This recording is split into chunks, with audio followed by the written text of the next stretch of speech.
बिस्मिल्लाहिर्रहमानिर्रहीम। देखो भाई, शब जुमा में 3 बातें याद दिलाई जाती है। सूरह कहफ है, सूरह दुखान है और दुरूद शरीफ है। हम इसकी पाबंदी करें। फितनों का दौर है। देखो, दुश्मन अलल ऐलान खुलेआम बोल रहा है। अल्लाह के रसूल सल्लल्लाहु अलैहि वसल्लम ने जो तालीम हमें दी है, ये सूरह कहफ हम जुमा के दिन पढ़ेंगे। अल्लाह हर फितने से हिफाजत करेगा। इसके पढ़ने से अल्लाह पाक जब दज्जाल के फितने से हिफाजत करेगा, तो ये छोटे छोटे दज्जाल तो क्या है। इसलिए थोड़ी सी पाबंदी करें, फिक्र करें, खुद भी पढ़े, घर वालों को भी बतावे। 24 घंटे हमारे पास है, जुमेरात की मगरिब से लेकर जुमा की मगरिब तक। फायदे बहुत ज्यादा है। इसलिए सूरह कहफ भी पढ़े। 25वें पारे में सूरह दुखान है, 3 रुकू वो भी पढ़े। और दुरूद शरीफ हम रोजाना पढ़ते ही है अल्हम्दुलिल्लाह, लेकिन जुमा के दिन बहुत ज्यादा दुरूद शरीफ पढ़े। देखो, हजरत अब्दुल्लाह इब्न सलाम रज़ियल्लाहु ताला अन्हु की बात चल रही थी कि यहूदियों के बड़े आलिम थे, ईमान ले आए।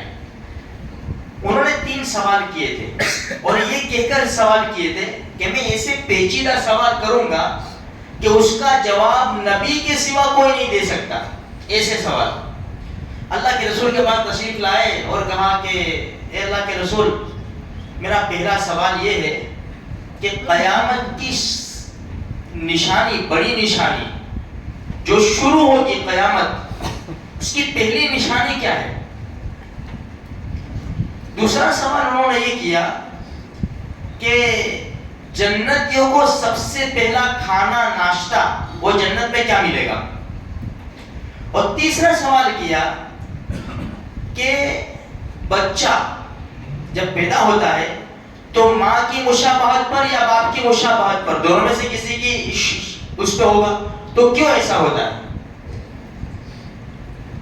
अल्लाह के रसूल सल्लल्लाहु अलैहि वसल्लम ने पहले सवाल का जवाब दिया कि भाई, क़यामत की जब शुरू होगी तो सबसे पहली निशानी है कि आग निकलेगी।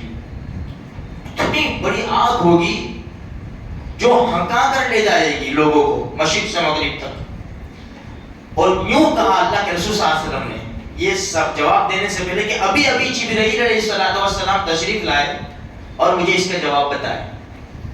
ये दूसरा सवाल है कि जन्नतियों को पहला नाश्ता क्या मिलेगा।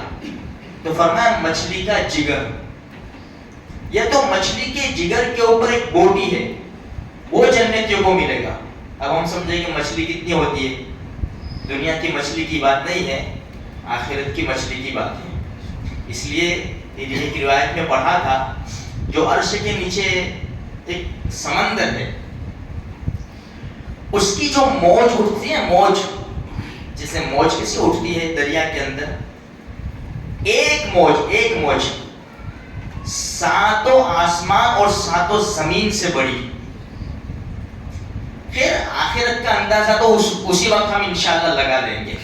भाई इंशाल्लाह तो बोलो, हाँ तो काम बनेगा ना, शबे जुमा है तो उस वक्त हम इंशाल्लाह अंदाजा लगा लेंगे। तो फरमाया कि सबसे पहला नाश्ता और खाना मछली का जिगर होगा। तीसरा सवाल किया कि बच्चा अपने माँ बाप के मुशाबहत पर कैसे होता है। तो अल्लाह के रसूल सल्लल्लाहु अलैहि वसल्लम ने फरमाया, जब शोहर और बीवी मिलते हैं तो अगर मर्द का पानी बीवी के पानी के ऊपर गालिब आ जाता है तो बच्चा बाप के मुशाबहत पर होता है, और अगर बीवी का पानी मर्द के पानी पर गालिब आता है तो बच्चा माँ की मुशाबहत पर होता है। इस सवाल के जवाब जब हमारे नबी ने दिए ने, कहा अशहदु अल्ला इलाहा इल्लल्लाह व अशहदु अन्ना मुहम्मदन रसूलुल्लाह। अब यहूदियों के बड़े बड़े आलिम ईमान ला चुके मेरे भाइयों। हमको तो माँ की गोद में ईमान मिला है। चंद सिक्कों के ऊपर बिक जाना, अपने ईमान को बेच डालना, अपने ईमान को जख्मी करना, कुर्सियों और ओहदों के खातिर अपने ईमान को ठेस पहुंचाना, ये कौन सी इंसाफ की बात है मेरे भाइयों। इसलिए अपने ईमान की कदर करो। मैं हमेशा एक बात बताता हूँ, थोड़ी देर के लिए सोचो, अल्लाह पाक ने किसी देर के घर पैदा कर दिया होता तो, किसी काफिर के घर, मुशरिक के घर, यहूदी के घर, नसारा, क्या करते हम लोग। उसी पर जिंदगी गुजारते हैं और उसी को सच्चा मजहब समझते हैं और मर जाते और जहन्नम में फेंक दिए जाते। तो अल्लाह का कितना करम है यार, बगैर मांगे रब ने हमें दे दिया है। تو اس ایمان کی ہمیں قدر کرنی ہے. ایمان کی قدر ہوگی نیک اعمال سے. خدا کے دربار میں آتے جاتے رہو. ہمارے نبی نے فرمایا جس کو مسجد میں آتا جاتا دیکھو اس کے ایماندار ہونے کی گواہی دو. خود نبی فرماتے ہیں مسجد کی عادت ڈالو, قرآن کریم پڑھو, چلتے پھرتے استغفار کرو, ہے اللہ کے احکام پر پیارے نبی کے طریقے پر زندگی گزارنے کی پوری کوشش کرو.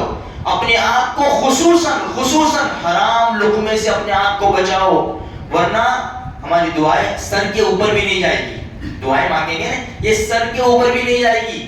ہاں اگر ہمارا کھانا حرام, پینا حرام, پہننا حرام, تو پھر کچھ بھی نہیں ہوگا میرے بھائیوں.